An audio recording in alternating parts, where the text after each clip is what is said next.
Bonjour à tous, nous sommes le mercredi 22 octobre 2025.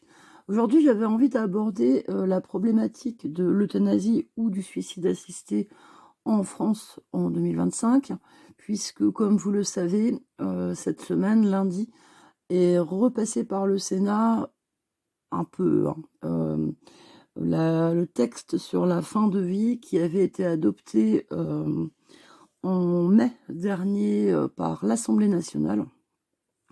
Donc en théorie, il devait poursuivre son chemin, euh, mais ça a été reporté justement, même si ça à nouveau s'est repassé par le Sénat lundi, néanmoins c'est quand même reporté avec le budget 2026. Alors ça c'est un petit dessin humoristique pour ceux qui peuvent voir, parce que mon téléphone est toujours en mode David Hamilton. Bah, moi, je m'y suis fait. Puis, de toute façon, comme c'est des podcasts, hein, les amis, la plupart du temps, en ce moment, je fais très peu de vidéos en extérieur, donc je vous fais pas visiter le coin.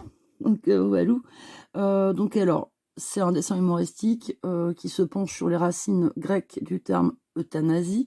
Donc, alors, égale bon, et thanatos, ça, c'est les racines, hein, c'est la mort. Et il y a un petit garçon qui demande justement, j'imagine, un philosophe grec, euh, et un bon mort, c'est quoi? Bah, c'est celui qui ne dérange plus personne. Voilà, c'était assez drôle parce qu'effectivement, qu'est-ce qu'un bon mort? Donc alors, je trouvais ça intéressant de se pencher là-dessus. Vous savez, pour ceux qui me connaissent, qu'il y a 1 an et demi ou même quelques mois en arrière, comme je suis quelqu'un de très spontané, vif, brutal, voilà, c'est plutôt ça, c'est plutôt brutal que vif, j'ai tendance à m'emporter énormément. Et comme j'ai autour de moi beaucoup vu de morts très douloureuses, des grandes souffrances, ou même on envisage sa propre finitude, évidemment, tout de go, quand on vous dit est-ce que vous êtes pour ou contre, on s'imagine, et oui, on est pour l'aide à mourir, à être soulagé en tout cas de la douleur. Et c'est ça mon problème, c'est que je suis allée, comme d'habitude, ça peut m'arriver souvent de mettre un peu la charrue avant les bœufs et de manquer parfois de discernement. Donc évidemment, j'étais pour, et puis aussi parce que n'oubliez pas que mes racines politiques, alors écoutez, on peut pas se dépêtrer de plus de 30, 35, même avec 30, je me rajeunis, mais de 35 ans, et puis je suis née dedans, de toute façon, parce que ma famille était plutôt ancrée à gauche, extrême gauche. Donc c'est compliqué de se dépêtrer de ça. Et ça compte un peu quand même, parce que c'est ma famille d'origine politique qui souhaite évidemment que tout le monde puisse accéder justement à l'euthanasie d'un côté ou l'assistance, le suicide assisté. Alors ce sont deux choses différentes. Par le fait en fait que si le suicide assisté, c'est vous allez être, on va vous être à présent à vos côtés pour prendre des substances qui donc vous allez les prendre vous-même, vous allez avaler vous-même une boisson très amère d'ailleurs, symboliquement c'est important, et après des pilules. Et ça va vous amener à vous à mourir. Mais vous, c'est un suicide, c'est-à-dire que c'est l'acte vous le faites vous-même. Et l'euthanasie, le bon mort, là par contre on va vous injecter, c'est autrui, donc un médecin assisté d'infirmiers, de soignants, tout ça, va vous injecter ce qu'on appelle une substance létale, c'est-à-dire comme pour les condamnés à mort, hein, aux États-Unis, par exemple, on vous injecte un produit qui va vous amener, enfin plusieurs produits. D'abord, on vous endort, j'imagine, parce que voilà, et après un autre produit qui lui va arrêter votre corps de fonctionner, le cœur, tout ça. Voilà. Donc c'est ça. Évidemment, moi j'arrive de ce milieu politique qui veut que c'est comme ça, il n'y a pas à discuter. Sauf qu'il y avait déjà une loi en réalité, c'est là où j'ai été stupide, qui s'appelle la loi Leonetti, qui elle, en fait, quand on est dans les derniers moments, vous savez, la dernière ligne avant d'aller rencontrer le grand barbu, ou qui vous voudrez, ou personne, en fait, cette fameuse loi Leonetti permettait, si vous voulez, dans ces derniers moments qui sont de grande souffrance, d'accéder à une sédation profonde et également je sais, c'est horrible, mais l'arrêt de tout ce qui est alimentation, vous savez, par des tuyaux, quoi. Donc évidemment, quand on se dit: «On le laisse mourir de faim», c'est oui, évidemment. Mais là, vous êtes, par exemple, sur une phase terminale, mais quand je dis terminale, on parle en termes de jours et de grandes et de souffrances. Vous en avez vu dans vos familles, je suppose, hein. En tout cas, si vous êtes adulte, d'un certain âge, il y a de fortes probabilités. Et donc, eh bien, ça permettait justement d'être endormi. Donc de dire éventuellement au revoir à ceux qui nous sont proches et qui nous aiment et qu'on aime, et que ça se passe relativement sereinement, même si, comme la spiritualité est morte, depuis un paquet d'années dans ce pays, ou dans le monde occidental, c'est l'acceptation de la finitude surtout avec laquelle on a du mal. On veut plus voir de vieux, on veut plus voir la mort. Sur internet, on veut pas avoir de gros non plus, hein, on veut pas avoir d'handicapés, sauf les jours de téléthon, là ça c'est bien là. On les sort, hein, des placards, les petits handicapés en fauteuil roulant. Et puis tout handicapé ne vaut pas le même prix, attention, hein, parce que par exemple, moi ou d'autres gens, je dis moi en premier parce que je le vis, on m'a répondu quand même à la MDPH lors de ma dernière demande, première et dernière, avec juste mon généraliste, hein, mais on avait monté un dossier parce que franchement j'ai mal. C'est très, très dur et on m'a quand même répondu pas lui, c'est à moi qu'on a répondu. J'ai reçu un courrier me disant: «Oui, mais vous pouvez encore marcher». Alors, mon médecin m'avait dit: «Bon, alors je vous pète les 2 jambes tout de suite, hein». Voilà, donc bref, j'essaie de vous faire rire un peu, de faire un peu d'humour sur ce sujet tabou et ô combien douloureux. Donc voilà, les handicapés ne valent pas tous le même, on donne moins de sous, si vous voulez, pour, la spondylarthrite ankylosante, ce qui serait, bah, apparemment mon nouveau diagnostic, hein, enfin prévisionnel, ou la fibromyalgie ou autre chose, tout ce qui est un handicap invisible ou les handicaps mentaux, tout ça, alors là, ouh, ils peuvent crever tous, quoi. Voilà, bon, allez, je continue sur plutôt, le débat, l'idée de l'euthanasie ou du suicide assisté. Donc cette loi-là, je trouve finalement maintenant réflexion faite qu'elle était pas mal déjà. Bon, c'est juste le fait qu'on on n'a pas envie de mourir tout simplement, ni vous ni moi. Donc ni de voir mourir ceux qu'on aime. Donc alors, heu, à qui va s'adresser cette possibilité j'ai pris des notes, hein, du suicide assisté? Quels débats ont été rejetés en tout cas? Alors, par exemple, est-ce qu'on va discuter, est-ce qu'il y a il y avait un amendement qui a été rejeté. Est-ce qu'on aurait pu discuter de l'interdiction d'appliquer l'euthanasie aux personnes déficientes intellectuellement? Eh ben ça non. Cet amendement-là, l'interdiction, donc vous êtes trisomique, enfin vous avez un enfant trisomique, mais vous pouvez être trisomique et me regarder, hein, remarquez, hein. Vous êtes trisomique, hein, et donc je suis pas non, vous avez un enfant trisomique, on va arrêter de déconner. Et vous pensez, enfin, après s'il y a des parents d'enfants trisomiques, répondez-moi, hein, je ne sais pas. Ou vraiment même encore plus lourd que la trisomie 21, vraiment là, un autisme dit sévère où vous savez les enfants se tapent la tête dans les murs, ils sont non verbaux, donc ils communiquent pas, et cetera. Enfin, vous voyez ce que je veux dire? Bon, bah, ces gosses-là, heu, on va pouvoir les euthanasier. Formidable, hein? C'est une belle époque. Donc alors, là, autre amendement qui a été rejeté, donc qui ne sera pas discuté. Vérifier que le discernement de la personne n'est pas altéré. Donc ça, c'est pareil. Si la personne, elle vient demain dans un cabinet de médecin, qui est en capacité de prodiguer ce genre de choses et dit: «J'ai envie de mourir, j'en peux plus», on se demande pas si ça va bien dans sa tête. Non, non, non, non.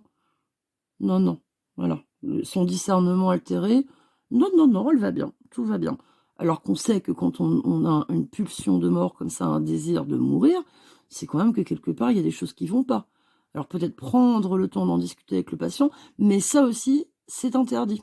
Parce que là, on rentre dans un autre truc qui, lui, n'a pas été rejeté, c'est-à-dire qu'il ne faut pas mettre de pression morale sur le patient, pour éventuellement qu'il le pousserait à finalement faire machine arrière.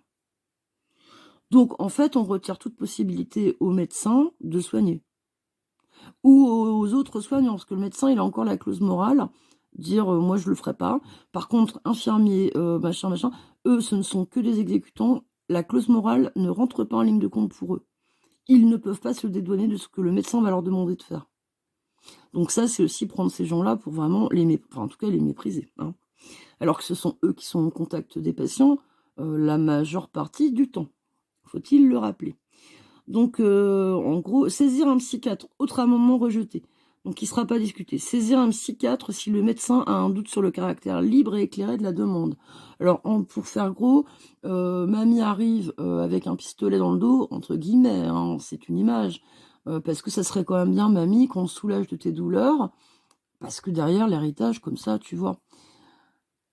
Et ben ça, si le médecin a un doute voilà, sur son consentement libre et éclairé, donc c'est son confrère psychiatre qui lui est le spécialiste de ce qui se passe dans la tête des gens, qui pourrait voir, c'est eux qu'on mandate dans les tribunaux pour voir si en face des jurés et du tribunal, du président du tribunal et de toute la clique, hein, proc et compagnie, si la personne qu'on va juger à ce moment-là est justement en capacité d'être jugée ou n'est pas complètement starbée.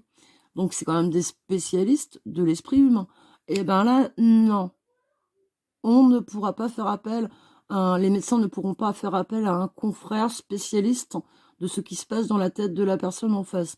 Donc c'est-à-dire que si la famille lui met une pression formidable, la grand-mère, je dis une grand-mère ou un papy, parce que ça serait mieux hein, quand même pour tout le monde, et ben pas de psychiatre. Voilà. Donc alors, cette fois-ci, j'aborde la partie violence qui existe quand même envers les personnels soignants. Parce que par rapport au fait que la loi, en fait, fait une indifférenciation légale, donc puisque on parle de loi, là, de législation, entre suicide assisté, c'est-à-dire avaler des pilules librement, et euthanasie, acte donc d'injecter des substances légales. Or, pour le soignant, qui à la base doit soigner, pas donner la mort. Faut-il le répéter? Ça peut avoir des conséquences psychologiques très très lourdes. Moi, rien que quand vous avez des animaux de ferme, de basse-cour à abattre, ou plus gros, moi ça m'est arrivé avec des moutons, je peux vous assurer que vous passez une journée différente quand vous êtes dans ce travail-là pour s'alimenter. C'est quand même pas quelque chose de si simple. En tout cas, je veux dire, pour quelqu'un qui n'est pas un psychopathe. Parce que sinon, oui, effectivement, on se pose la question du recrutement des futurs soignants. Parce que effectivement, il y a quand même une composante psychopathique là-dedans. Je peux vous assurer, pour l'avoir fait, même les mecs qui travaillent dans des abattoirs, certainement, il y a, à force de faire répéter ces actes, quelque chose qui vous endurcit. Mais c'est quand même compliqué. Donner la mort, c'est compliqué. Voilà, pour un être humain lambda, pardon. Je parle pas des sociopathes, des psychopathes, des malades mentaux. Donc alors, on a parlé donc du délit d'entrave, donc c'est proposé, on en a parlé tout à l'heure, hein, c'est ce qui, donc là, les soignants peuvent être très lourdement sanctionnés, hein. Ce qui est par exemple de proposer des soins plutôt que d'accepter tout de suite la demande du patient. Alors on dit pas, beaucoup de médecins vont dire mais moi je veux pas, c'est juste faire un parcours de soins normal plutôt que de tout de suite valider une demande de suicide ou d'euthanasie. Donc alors, l'éligibilité des patients, ça c'est intéressant aussi ce chapitre-là. Donc c'est qui va pouvoir accéder en fait à ces possibilités-là de mourir. Donc on va considérer que dès lors en fait que on estime qu'il n'est plus possible de vivre dignement avec sa maladie chronique et incurable, mais la vie n'est-elle pas une maladie chronique et incurable finalement? Ça se discuterait ça aussi. Donc la liste est très longue de toutes ces maladies recensées dans la littérature médicale. Alors, on pourra être euthanasié ou pratiquer le suicide assisté. Alors, en termes de maladies chroniques, je vais vous les citer en fin d'intervention, mais on peut citer le diabète, par exemple. Donc, alors, pour les clauses de conscience, bon ça, on en a parlé. Voilà. Alors, on revient là, justement. Alors, pour parler en termes de chiffres, on peut considérer qu'il y a entre 7 et 17 millions de personnes concernées en France. Ça dépend sur quelle fourchette on se base. Parce que, comme ça va être des maladies, on insiste sur la chronicité et le fait que ça soit incurable. Et bien, effectivement, quand vous avez une pathologie chronique, elle peut être assortie d'autres pathologies chroniques. Donc, si vous en avez 5, par exemple, ce qui n'arrive que... faut pas abuser, quoi. Bon, c'est possible, mais bon, ça concernera que 7 millions de Français. 5 pathologies chroniques ensemble. Par exemple, diabète, hypertension, j'en sais rien, moi, poil au menton. Voilà, il en faut cumuler 5. Donc là, on sera sur une fourchette de 7 millions de personnes. Par contre, si on monte à 1 ou 2 pathologies, là, c'est 17 millions de personnes concernées. Je crois que c'est dans ce sens-là, oui, qu'il faut le lire. Bon, sinon, vous verrez bien que je suis nulle en maths. Donc, c'est des chiffres que je vous rapporte, mais ne m'écoutez pas. Bref, j'ai un doute là sur ce que je viens de vous dire. Mais en tout cas, oui, c'est entre 7 et 17 millions de personnes, selon que vous cumulez ou non des maladies chroniques, incurables. Donc alors, il faut savoir que dans la réalité, cette possibilité de suicide assisté ou de l'euthanasie ne concerne pas forcément les derniers jours de vie. C'est ce qu'on disait tout à l'heure, contrairement à la loi Leonetti. Mais le fait qu'on considère que la maladie chronique est irréversible. Ce qui ne veut pas dire pas possible, qu'il n'est pas possible de vivre plusieurs années plutôt bien et confortablement, entre guillemets, puisqu'on est quand même malade, mais avec une maladie chronique. Justement, si on en revient au diabète, par exemple, ou je vais vous en donner d'autres, tiens, puisque j'ai la liste sous les yeux, insuffisance rénale dialysée, hépatite, sida, cirrhose, diabète. Bon bah, tiens, on prend l'insuffisance rénale avec dialyse. Ok, c'est chiant. Mais moi, je regardais, il y a une petite dame là sur YouTube, maintenant elle a été greffée, mais à un moment donné, écoutez, elle était toute souriante, machin, et je pense pas qu'elle avait envie de mourir, cette dame. Elle faisait des déballages de courses, elle vivait avec son mari dans son petit pavillon, ils ont un camping-car, ils se baladent en France. Bon, bah évidemment, elle en a invalidité, parce que vous vous doutez bien que quand vous avez une dialyse tous les 2 jours, ou je sais plus si elle en était à tous les 2 jours, ou ou tous les jours, mais enfin très très récurrent, c'est pas rigolo. Mais néanmoins, ils partent en vacances avec son mari en camping-car, parce que des systèmes existent, pourvu que ça dure, pour tous ces malades-là, pour que vous puissiez être pris en charge sur votre lieu de vacances ou sur votre trajet de vacances, c'est quand même extraordinaire, ou dans la zone, quoi, par des hôpitaux et des services compétents pour que vos dialyses soient quand même faites pendant vos vacances. Moi, je trouve ça génial. Et ça existe aussi, d'ailleurs, même pour le palliatif de cancérologie. Après, ça se prépare, il faut être entouré, il faut avoir une famille qui vous soutient, tout ça, bien entendu. Mais c'est possible. Donc, finalement, est-ce que cette dame-là, qui pourtant, c'est une maladie incurable, et même là, vous savez, même quand vous êtes greffé, la greffe ne va pas durer jusqu'à la fin de votre vie. Si elle dépasse les 10 ans, votre vie, eh bien, il faudra à nouveau trouver un nouveau greffon. Les greffons sont pas... Et puis, vous allez prendre de toute façon des médicaments, une chimiothérapie anti-rejet jusqu'à la fin. Voilà. Puisque le greffon, c'est pas la panacée. Je veux dire, le greffon, si vous prenez pas vos médicaments anti-rejet, il va dépérir. Voilà. Donc oui, c'est incurable quand même. Hein. Donc, et le sida, pareil, il y a très peu de cas de réversion du sida, si on peut dire, mais il y a des gens qui vivent avec des médicaments qui les aident justement à pallier tout ce qui malheureusement a fait mourir tant de millions de personnes au tout début de l'épidémie de sida.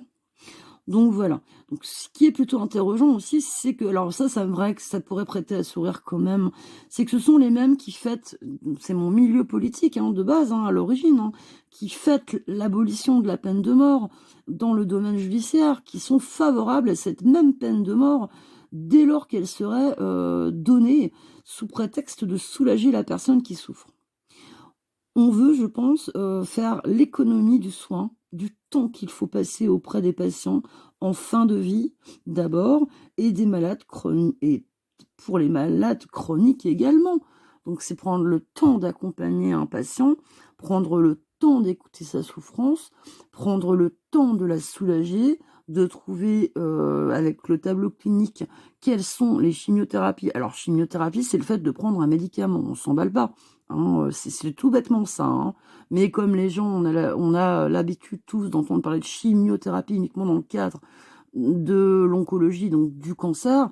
Non, non, non. Moi, j'ai une chimiothérapie quotidienne pour l'hypertension, pour ma bronchopathie chronique, pour mes douleurs, pour ma bipolarité, enfin, bref. Donc moi, par contre, vous voyez, j'ai plusieurs maladies chroniques dont je ne guérirai pas. Ma bipolarité est incurable. Alors est-ce que, comme justement je ne fais pas les déficients mentaux, hein, si on peut dire, les malades mentaux ne sont pas concernés, enfin, ils sont pas interdits, c'est-à-dire que si je suis en pleine crise de déprime, de dépression, je vais voir un médecin, donc dans les 24 heures, on va m'administrer un truc, alors qu'en fait, je suis vraiment en phase down. Bah peut-être ce sera possible, vous voyez. Donc voilà, je pense qu'on ne veut plus prendre le temps. Il faut aller vite aujourd'hui. Vite pour changer de sexe. Et puis après, on voit les conséquences. Vite pour soulager mamie, hein, et accéder peut-être à l'héritage. Vite, vite, vite. C'est la civilisation de la vitesse. Hein, voilà. Hein, donc, et alors, on ne sait plus prendre le temps de rien. Ni de regarder une plante pousser, ni d'élever ses gosses. De réfléchir. Et c'est quelqu'un qui est justement très... qui font ce qu'ils vous le dit. Donc, et je le sais que chez moi, c'est un problème. Ça confine parfois à la bêtise, même. Bon, de toute façon, l'argent pervertit tous les domaines de notre vie, malheureusement. De la naissance, alors on pourrait parler par exemple du détournement de ce que devrait être réellement, par exemple, l'aide sociale à l'enfance, en marchandisant totalement ce domaine qui justement amène les pires dérives, la pédophilie, le profit, parce qu'en fait c'est une machine qui s'auto-alimente. Et j'ai même entendu Carl Zero il n'y a pas longtemps dire qu'il y a concrètement, pour l'aide sociale à l'enfance, ils ont des... vous savez, comme on dit, bah tiens, on va supprimer des lits d'hôpitaux, ou on va en mettre, enfin... Voilà, et ben là, il faudrait passer à 400 000 enfants, je sais plus combien, placés par an, donc le double de ce qui est fait par an. Je ne sais. Comment on peut prévoir que l'année 2026, excusez-moi, va générer le double d'enfants à placer? Qu'est-ce que c'est que ce truc? Si ce n'est pas une machine financière qui va servir à engraisser le système, et ceux qui s'en mettent plein les fouilles. Hein. Et si cet argent, on l'utilisait plus intelligemment, justement, pour la sécurité sociale ou la CAF, hein. C'est-à-dire donner plus aux familles jusqu'aux 20 ans du môme, par exemple. Parce que c'est pas les familles d'accueil, bon sang, normalement, qui devraient vivre comme ça. Ça n'est pas normal entre ce que l'enfant va coûter quotidiennement, ce qui n'est pas le cas dans la famille de naissance. Si vous voyez les chiffres, personne n'a les moyens de faire vivre un enfant par rapport à ce que, soi-disant, enfin, ce qu'il devrait coûter, donc ce que l'État met pour que cet enfant vive, soi-disant correctement, parce que là aussi, l'argent est détourné. Et ce qu'on paye les familles d'accueil, alors tout travail mérite rémunération, mais là, c'est quand même, il y a un problème éthique, je trouve. Franchement. Il y a certaines familles où c'est devenu une usine. Quand on a entre 5 et 10 gosses sous son toit à l'année, je suis désolée, mais regardez les bulletins de paie que ça peut faire. Hein. Donc c'est questionnant. Hein. Et puis les foyers, pareil, hein, de toute façon. Sans parler de l'accueil qui est lamentable, et la pédophilie, moi j'ai pas envie de me taire là-dessus. Vous savez très bien que tous les endroits où il y a des gosses, j'ai encore eu détective là aujourd'hui, bim, encore un, c'est un entraîneur de football. Ça fait plus de 10 ans qu'il est dans le milieu, le mec. 29 ans. Donc, ils ont recensé pour le moment 11 gamins, que des petits garçons. Voilà. Voilà. Donc, c'est pas beau, quand même. C'est pas beau. Évidemment qu'ils se mettent qu'au contact des gosses, tous les pervers. Donc, vous imaginez bien qu'une famille d'accueil qui est chez elle, en son sein, la plupart du temps, on les prévient, en plus, quand il y a un passage. Je peux vous dire que c'est vrai. Ils vont pas, évidemment que vous pensez vraiment qu'il y a une intervention là, qu'il y a des caméras chez eux. Mon Dieu, vous êtes naïfs, hein. Bref. Donc, de la naissance à notre dernier jour. L'économie en euthanasiant à tour de bras le coût, évidemment, de la... Bah, si on fait ça, évidemment que le coût de la santé, la sécurité sociale, tout ça, sachant, évidemment, qu'on a toute une tranche d'âge, mes parents à moi, hein. Enfin là, j'en ai plus, moi, ils sont morts les deux. Mais les baby boomers, où il y a une masse là de gens qui est beaucoup plus importante que ceux d'avant, parce que ceux d'avant, c'est ma grand-mère. Elle est encore en vie, elle a 93 ans. Et puis il y a eux, l'énorme masse, et derrière, il y a nous. Les pas boomers, moi je suis à 73, donc là, nous, on commençait à être beaucoup moins, et puis nous, ma génération, c'est encore moins reproduit. Bon, à part moi qui en ai eu 5, mais à part les cas comme ça, voilà, qui sont un peu exceptionnels, ma génération non plus. Et alors ceux derrière, ils en veulent carrément pas de gosses. Donc je vous dis pas. Donc évidemment qu'en euthanasiant papy-mamie, donc les boomers, ou les plus vieux encore comme ma grand-mère, ah bah va y avoir de l'économie, mes petits loups, je vous le dis, quoi. Donc tout ça est quand même très très questionnant sur la société, notre société, qui est en train de lever donc le tabou du meurtre, en fait. Je pense quand même. Vous voyez? Donc meurtre, assassinat, c'est pas tout à fait la même chose. En termes légaux en tout cas. Mais c'est questionnant. Et moi, je n'y vois une fois de plus que le problème de l'argent. À la base, c'est ça quand même. Et le manque de moralité hein, aussi, évidemment, parce que de moralité, de spiritualité. Et je sais que ça embête tout le monde quand je parle de moralité et de spiritualité. Il faudrait absolument banaliser, trouver que tout ce qu'on vit actuellement, c'est normal. Hein, voilà. La peine de mort, moi je suis contre, hein, globalement. Je reste quand même contre, malgré tout. Mais malgré tout, c'est compliqué pour moi, psychologiquement parlant. Mais c'est drôle, hein, c'est drôle, vous voyez quand même, hein, que la peine de mort, là, là, là, non, ça c'est voilà, à gauche, hein, et que par contre, tuer papy ou mamie, ou tuer son gosse parce qu'il voilà, il nous fait chier, il se tape la tête dans les murs, c'est ok. Voilà. Bon, je vous embrasse tous et j'espère que j'aurai des commentaires intéressants et dans la bienveillance. Bon, allez, bisous à tous. Ciao, ciao.